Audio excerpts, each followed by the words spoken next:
If you have multiple properties, you might want to listen to this. Right now, there's some Venezuelan migrant, some dude who's illegal, claiming that he understands squatters' rights within the United States and that illegal immigrants actually have access to squatters' rights. Now, keep in mind, a federal judge in the state of Illinois just also said that illegal immigrants can legally possess and carry firearms. So, what does this mean for you? Well, if you have people squatting in one of your properties, then you're going to have to go through due process in order to get them out. Depending upon what state you live in, that could take up to years, especially if you're in California, Illinois, New York, one of these major Democrat states that support illegal immigration and squatters' rights, apparently. How can you prevent something like this from happening? Well, the first thing you could do is get a home security system.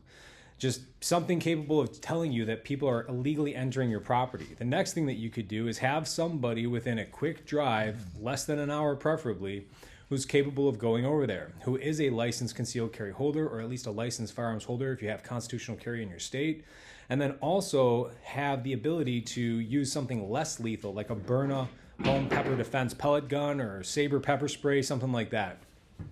If you can find people breaking into your home, your secondary or non-residing in property quickly enough, then the law, depending again on the state that you're in, is varyingly in your side.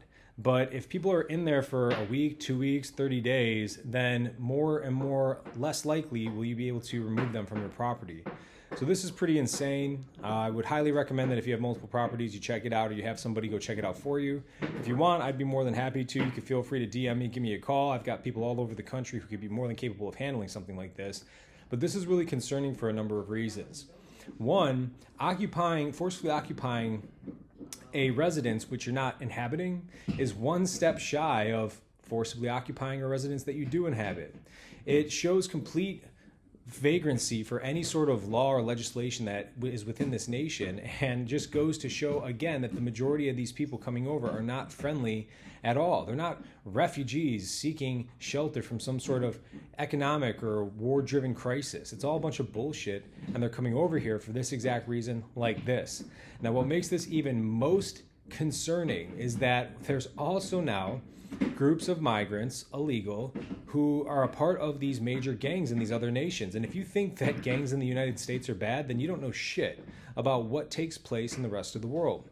And what this means for you is that these people are targeting homes of wealthier individuals, 5, 10 people strong, all armed with weapons, which they could probably legally possess, given the fucked up laws taking place right now.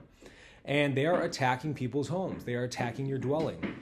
This really complicates things when it comes to home defense, because historically in the United States, we're used to what? Some random meth head or maybe 2, 3 people tops trying to break into your place. But now we're experiencing things like 5 or 10, which is what we see in other countries, other nations. And these are violent attacks. These aren't like trying to sneak in the night. No, this is breaking into your home, breaking the door down. They don't care if the alarm's going off. They don't care if cops are on the way.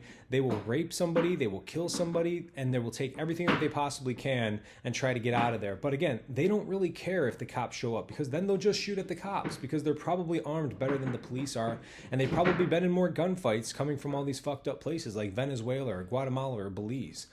So take home security and safety very seriously now in 2024. This is fucked up that we even have to talk about this stuff, that people who enter this country illegally have rights to possess firearms when we don't even have rights to possess firearms freely here within the United States as law-abiding citizens granted underneath the Second Amendment. And on top of that, now people can forcibly take your property from you, which goes against the Fourth Amendment.